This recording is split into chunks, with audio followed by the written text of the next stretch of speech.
Word problem में क्या होता है, हमें इक्वेशंस खुद बनानी है। अब इक्वेशंस खुद कैसे बनाएंगे? वहां पे दो कंडीशन दी रहती है, उस दो कंडीशन से दो इक्वेशन बनाना। देखो एक बात बताओ मुझे, आप शॉप में गए, एक पेन आपने लिया, उसने कहा एक पेन 5 रुपए का है। कितने रुपए का है? बताओ आपने 6 पेन परचेज किए तो कितने की होंगे? 1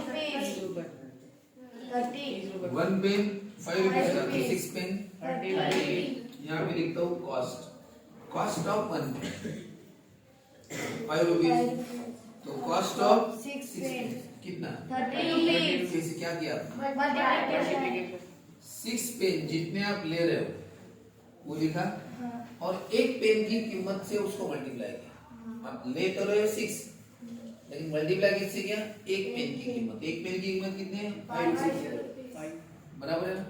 तो एक पेन की कीमत को ही जितने आप ले रहे हो उससे मल्टीप्लाई करो, तो कितना हो जाएगा? 30 रुपीज, बराबर। अब बात बताओ, अगर एक पेन की कीमत आपको पता नहीं तो आप थोड़ी देर के लिए क्या लिखोगे? x rupees. कंसेप्ट तो वही है, एक पेन की कीमत x रुपीज, तो बताओ 6 पेन की कीमत कितनी? करो ना, यही तो करना है ना। प्रॉब्लम बदल गया क्या? प्रॉब्लम तो वही है ना, बस मैंने ठीक जाने को लेके तुम्हारा लिख लिया। एक पेन 5 रुपए, एक पेन 4 रुपए का होगा तो बताओ 6 पेन कितने की? एक पेन 4 रुपए। क्या करोगे आप? यानी हर बार आप वही कर रहे हैं ना, आपकी प्रोसेस बदल रही क्या? प्रोसेस तो वही है। इसका मतलब अगर एक पेन में 1 रुपए का बोलूंगा तो 6 पेन कितने की होंगे? तो क्या करोगे? जितने पेन ले रहे हो 6, और एक पेन की कीमत कितनी है? x, तो मल्टीप्लाई करोगे ना। तो बताओ यहाँ पे आंसर कितना है? अगर 4 रुपीज होता तो 6 इंटू 4 24, 5 रुपीज होता तो 6 इंटू 5 30, और x है तो 6 इंटू x कितना होगा? 6। यानी आपको 6 पेन की कीमत मिली ना। कितने के 6 पेन? 6 रुपए की। कितने के? 6। चलो ठीक है, बताओ कॉस्ट ऑफ 1 पेंसिल। अगर किसी ने दुकान से 10 पेंसिल परचेज की, कितनी? 10। बताओ कितने रुपए की? सांगा तुझ्या मित्राने दुकानातून 10 पेन्सिल घेतल्या, बताओ सांगा किती रुपये झाले? 10 रुपये। देखो ये शॉप में था, इसने 10 पेंसिल ली और इसको पता चल गया, बस इसको ये पूछ रहे उसने 10 पेंसिल ली तो कितने की हुई होगी? बताओ।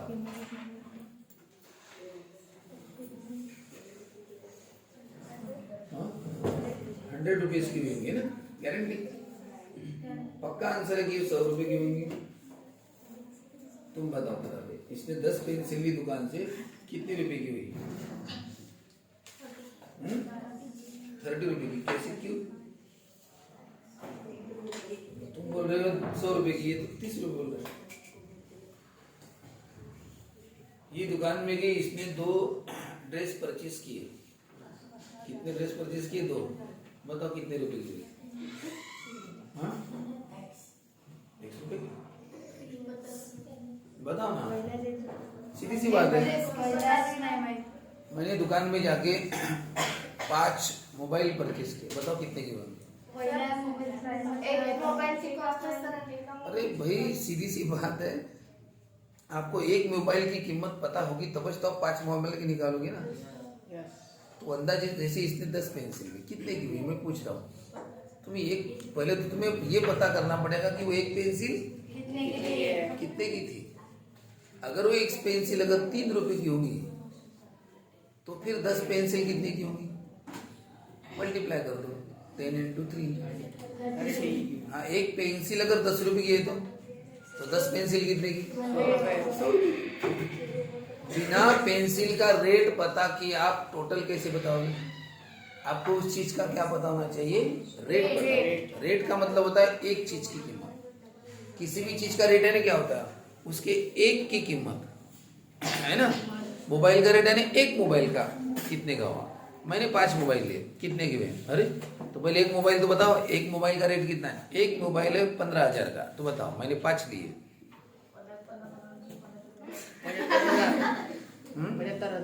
75,000 कितने के हो गए? 75,000। समझ रहे ना? तो इसका मतलब आपको एक की तो कीमत पता होनी चाहिए, वही तो आपको दे रहे। एक पेन 5 रुपए का, तो 6 पेन कितने के? हाँ, 20 रुपए। चलो एक पेंसिल है 2 रुपए की, कितने की? बताओ कॉस्ट ऑफ 10 पेंसिल कितने की होगी? 20 इसको कंसेप्ट को याद रखो, कंसेप्ट पर फोकस करना। प्रॉब्लम छोटा बड़ा टफ इजी कुछ नहीं है, कंसेप्ट क्या रहता है? किसी की भी टोटल कीमत निकालनी हो तो एक की कीमत पता होनी चाहिए, वो एक की कीमत को नंबर ऑफ क्वांटिटी जितने भी ले रहे उससे मल्टीप्लाई करो। एक कितना हो गया? 20 रुपीज। तो बताओ cost of 6 pen and 10 pencils, बताओ कितने होंगे? 6 पेन और 10 पेंसिल की कीमत कितनी? 66। और उसने दुकान से 6 पेन लिए और 10 पेंसिल ली, कितने रुपए के हो गए? कितने के हो गए? 6 पेन लिए और 10 पेंसिल ली, तो कितने के हो गए बोल रहा हूँ? तो 50 रुपए के हुए ना। बिल कितने का बना? 50। बोलो कैसे क्या? 6 पेन 30 रुपए की, 10 पेंसिल, तो यानी कितना हो गया? ये इक्वेशन बनाया कि नहीं आपने? इसको बोलते हैं इक्वेशन। इक्वेशन यानी क्या? इक्वल टू, उनका रिलेशन कि दोनों की कीमत 50 रुपए का बिल दुकानदार ने 50 रुपए मांगे, आपने 50 रुपए दे दिए, लेकिन आपको पता है 50 रुपए क्यों हुई? क्योंकि पेंसिल 30 रुपए की हुई, पेन 30 रुपए की और पेंसिल 30 रुपए। अब बताओ यहाँ पे आपको सब कुछ पता है, कीमत पता है पेंसिल की, पेन की, आपने सब अंदाजा लगा लिया, 30 के पेन हुए होंगे, 20 की पेंसिल, यानी 50 रुपए का बिल बनेगा, आपने दे दिया। सपोज मैंने ऐसा बोला कि एक स्टूडेंट हाँ दुकान में गया, हाँ एक स्टूडेंट जैसे ये दुकान में गई, इसने 6 पेंसिल ली। देखो अभी कुछ नहीं पता, अभी नया एग्जांपल। ये दुकान में गई, इसने 6 पेंसिल और 10 पेन लिए, 6 पेंसिल और इसने उनको 70 रुपए दिए। कितने रुपए दिए? 70। तो बताओ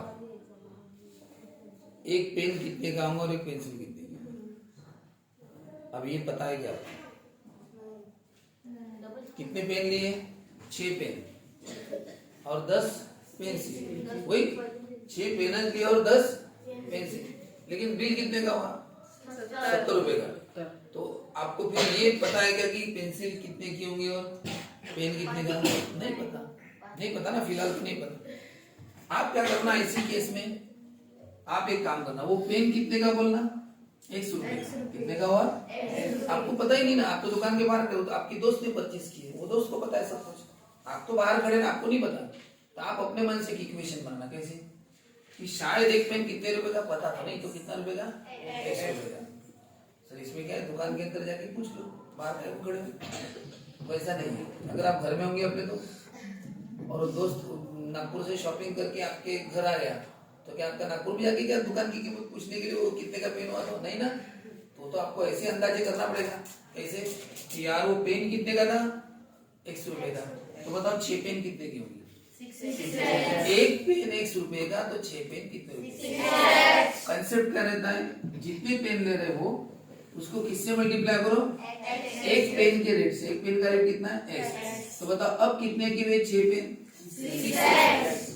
अगर आपको पता है कि 5 रुपए का है तो आप 6 into 5 30 रुपीज बोलोगे, 6 पेन 30 रुपए के। पता नहीं तो क्या बोलोगे? सपोज एक पेन कितने रुपए का? 100 रुपए का। एक पेन कितने का? 100 रुपए का। पता नहीं इसलिए, तो फिर देखो कंसेप्ट नहीं बदलता कभी भी, ये याद रखना। 5 रुपीज बोलोगे तो 30 रुपए के पेन होंगे, अगर एक पेन 4 रुपए का होगा ना तो कितने रुपए के होंगे? 24 रुपए के होंगे। यानी कंसेप्ट नहीं बदलता, नंबर भले बदल रहा है, नंबर और कंसेप्ट में फर्क रहता है। नंबर अलग चीज है, नंबर बदलते रहेंगे, लेकिन उसके पीछे का जो कंसेप्ट है वो कभी नहीं बदलता। इसके पीछे कंसेप्ट कौन सा रहता है कि आप रेट को जितने भी पेन ले रहे हो उससे क्या करते हो? मल्टीप्लाई करते हो। ये कंसेप्ट है। बाकी नंबर आप बदल दो, कीमत बदलते जाएंगे।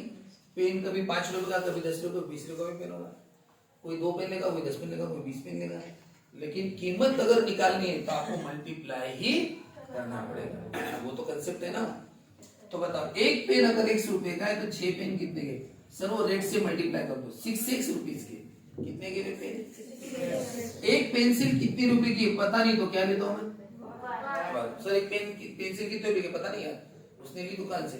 चलिए मान के चलो एक पेंसिल कितने रुपए की? 5 रुपीज की। बताओ 10 पेंसिल कितने की हो जाएगी?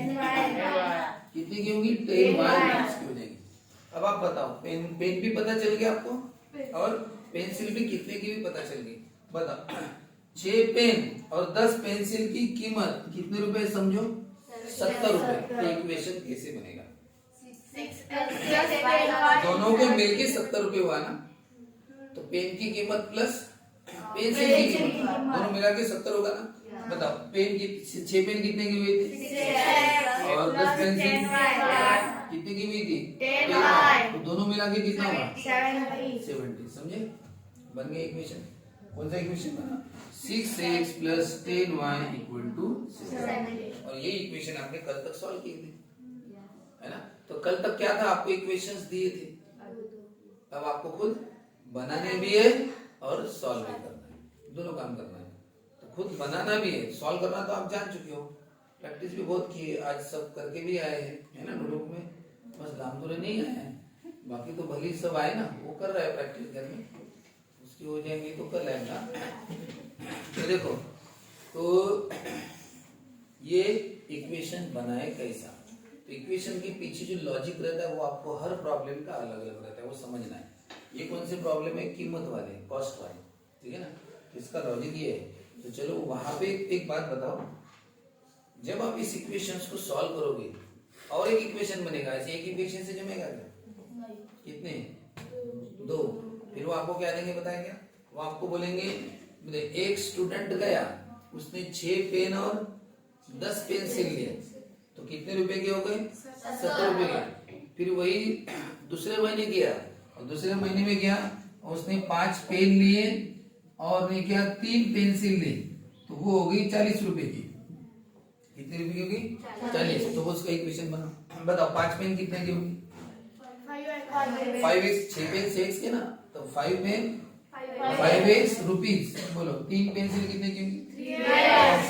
1 पेंसिल 5 रुपए की ना, तो 3 पेंसिल 3y रुपीज की। तो बताओ पेन की कीमत प्लस पेंसिल की कीमत कितने रुपए की होगी? 40। बताओ दो इक्वेशन बनेगी। ये है पहला इक्वेशन, हाँ, और ये है दूसरा इक्वेशन। तो ऐसे कितनी कंडीशंस देते हो? 2 कंडीशन, इसको कंडीशन बोलते हैं। कंडीशन आपके सामने एक कंडीशन रख दी कि ऐसा ऐसा हुआ भी, ऐसा ऐसा हुआ, दुकान में गई, इतने पेंसिल इतने पेन लिए, ये पहले, लेकिन ऐसा कितनी बार हुआ? 2 बार। ये पहली कंडीशन और ये दूसरी कंडीशन। हर कंडीशन से एक इक्वेशन बनेगा। तो पहली कंडीशन से पहला, दूसरी से दूसरा, और 2 इक्वेशन को बाद में सॉल्व करो। और एक बात बताओ, सॉल्व करने के बाद आपको पता चल गया, जब आपने सॉल्व किया था आपको x और y की वैल्यू मिलती है। सपोज x की वैल्यू है 5 और y आया 3। इसका मतलब ये हो गया कि पेन कितने रुपए का था? 100 रुपए का था ना। 100 रुपए का मतलब होता है वो 5 रुपए का था। पेंसिल y रुपए की, y रुपए नहीं 3 रुपए की, आपको पता चल गया। हाँ, लेकिन आपको उन्होंने एक पेन और एक पेंसिल की कीमत अगर पूछी, बताओ रे पेन और पेंसिल कितने की, तो आप बोलोगे सर पेन 5 रुपए का, आप आंसर लास्ट में लिख दो।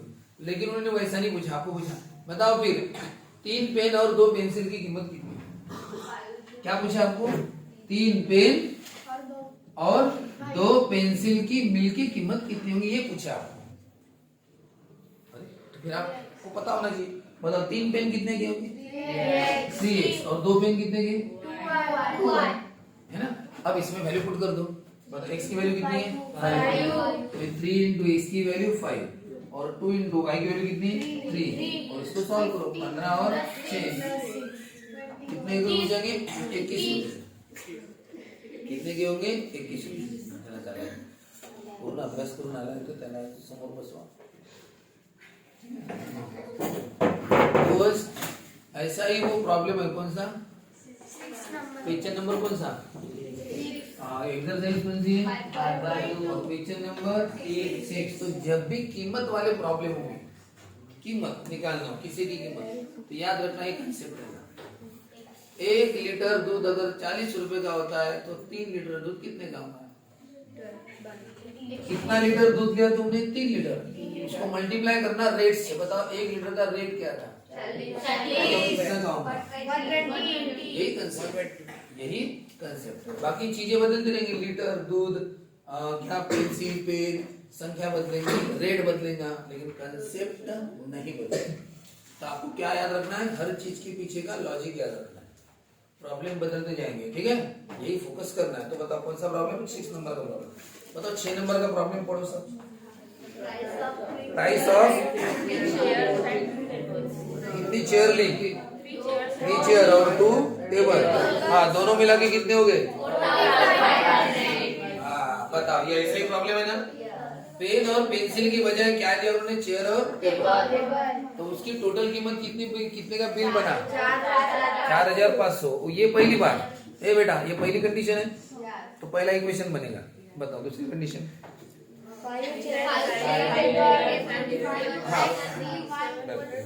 5 चेयर और कितने टेबल लिए तो बिल कितना पैसा हुआ? 7000। बराबर, ये दूसरी कंडीशन है, तो इससे दूसरा इक्वेशन बनेगा। और दोनों को सॉल्व करोगे तो तुम्हें एक्स और वाई की वैल्यू मिलेगी। यानी चेयर कितने, एक चेयर कितने की और एक टेबल कितने का, वो आपको पता चलेगा ना सॉल्व करने के बाद। तो आपको एक टेबल और एक चेयर की कीमत पूछी है क्या उन्होंने? बताओ लास्ट में। आपको उन्होंने एक टेबल और एक चेयर की नहीं पूछा क्या? दो चेयर। तो फिर वो भी निकालेंगे लास्ट में, ठीक है ना। तो कैसे? ये समोर तुम्ही माग बसून जा ना, मागच्या टेबलवर नाही बसता येत का? मागच्या एक जण त्याच्यावर बसून जा, एक जण चेअरवर बसून। त्याला चेअर दे, एक जण तिच्याजवळ बसा मीनाजवळ, आणि एक जण चेअरवर बसाय, त्याला चेअर। इकडे समोर ये रे सुमित, इकडे बस। तू ये इकडे, चेयर आहे इथे, तू बसते।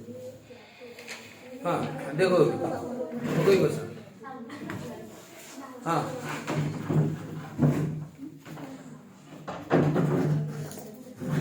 हो गया। अब शुरू करें प्रॉब्लम अपना। चलो बताओ। अब ये चेयर और शुरुआत कैसे होती है? देखो, शुरुआत होगी, आपको कभी भी शुरुआत में उसका रेट पता होना चाहिए। जब आपको एक का रेट पता होगा तब आप 6 का निकालोगी। तो शुरुआत कैसे होगी? कॉस्ट ऑफ, वहां पे कॉस्ट वर्ड है कि प्राइस वर्ड है? तो कॉस्ट और प्राइस एक चीज होती है। तो उन्होंने कहा प्राइस, तो बताओ प्राइस ऑफ 1 चेयर। पहले चेयर वर्ड है, बताओ एक चेयर कितने की पता है क्या? नहीं पता, तो 100 रुपीज। फिर प्राइस ऑफ 1 टेबल, वो कितना लेंगे हम? ये रुपीज ऐसा दिया है क्या वहां पे? ठीक है। तो बताओ सबसे पहले एक चेयर और एक टेबल की प्राइस आप ले लेना, 100 रुपए का और वाई का। अब हम निकालेंगे कितने कितने के होंगे, कितने टेबल और चेयर लिए? देखो, बाय द फर्स्ट कंडीशन। अब डायरेक्ट करना है। कैसे? देखो, एक चेयर अगर 100 रुपए की है तो कितनी चेयर ली? कितनी ली? पहली कंडीशन ना रे, 3 चेयर कितने की?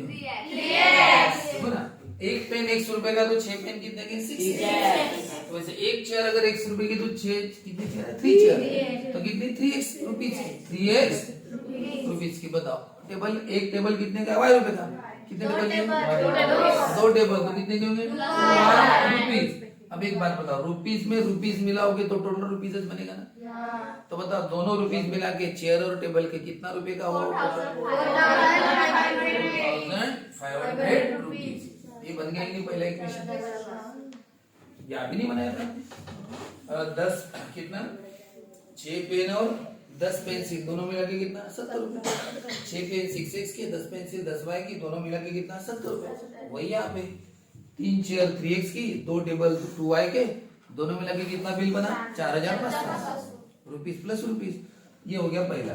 अब बताओ बाय द सेकंड कंडीशन। बताओ सेकंड कंडीशन में कितनी चेयर ली? मतलब एक चेयर 100 रुपए की तो 5 चेयर, एक टेबल y रुपए का तो 3 टेबल कितने की y, दोनों मिला के कितना बिल बना? 7,000 हो गए।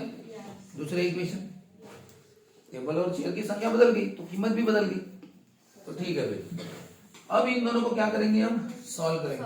सॉल्व करने के बाद क्या होगा, हमें x और y की वैल्यू मिलेगी, और जब आपको x और y की वैल्यू मिलेगी तो उसके बाद x और y की वैल्यू मिलना यानी क्या, x और y की मिलना यानी 1 चेयर और 1 टेबल की कीमत मिल जाना।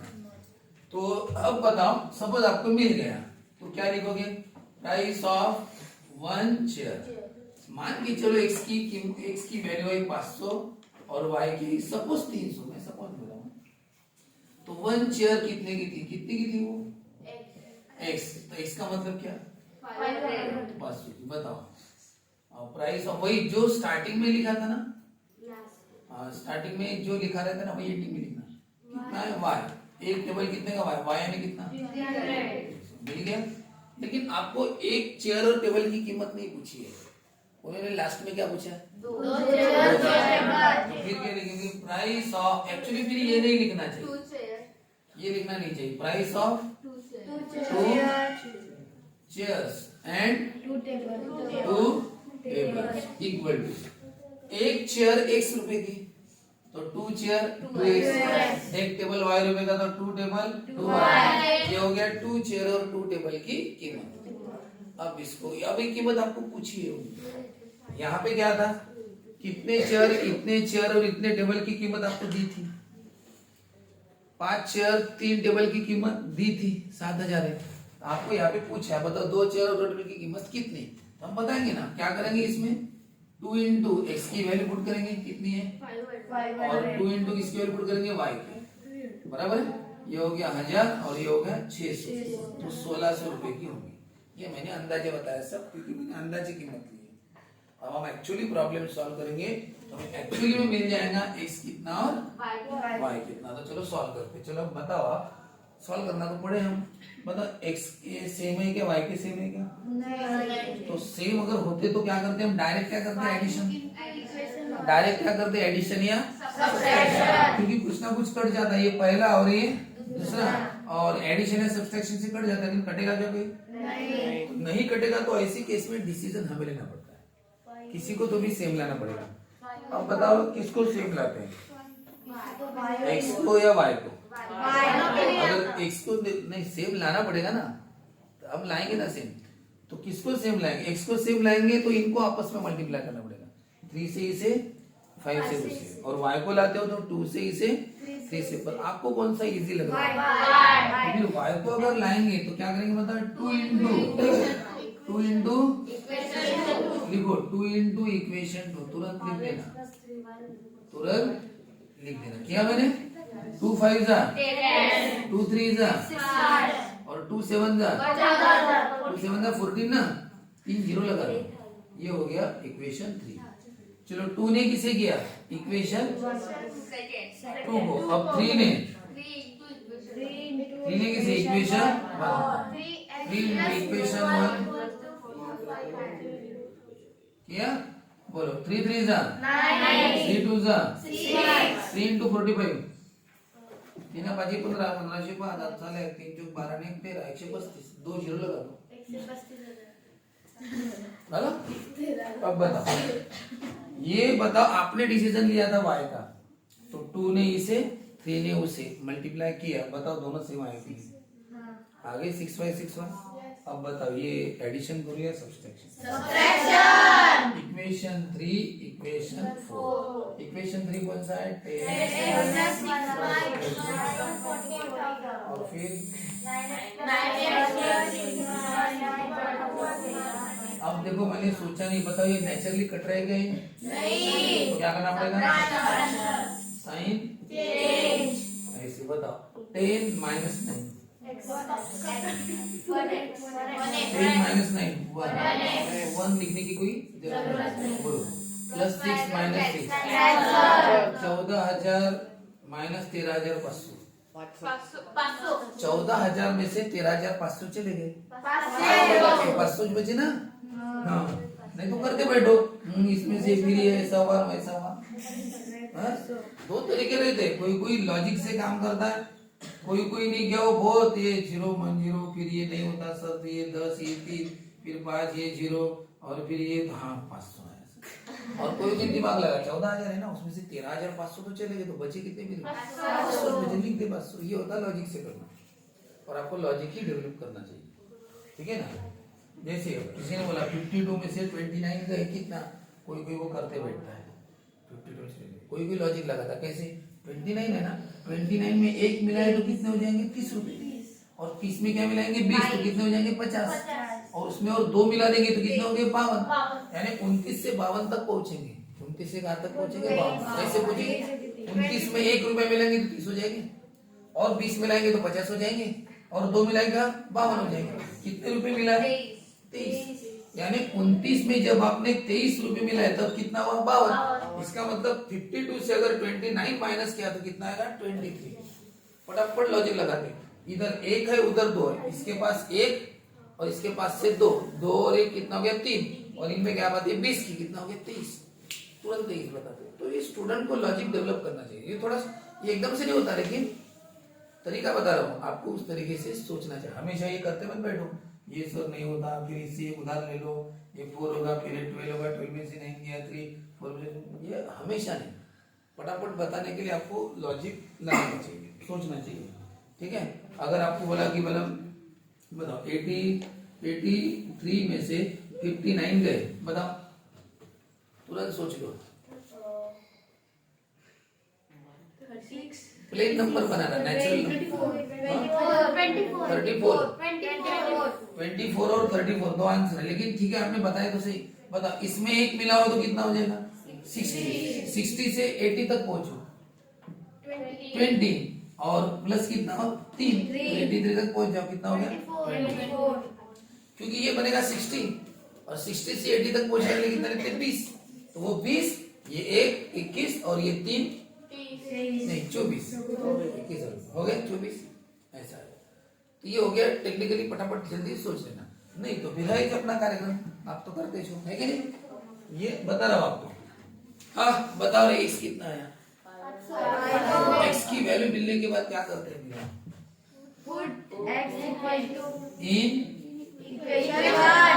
कौन सा इजी लग रहा है आपको 1, तो पहले 1 को लिखना पड़ता है, याद है ना, पहले उसको लिखना पड़ता है ना।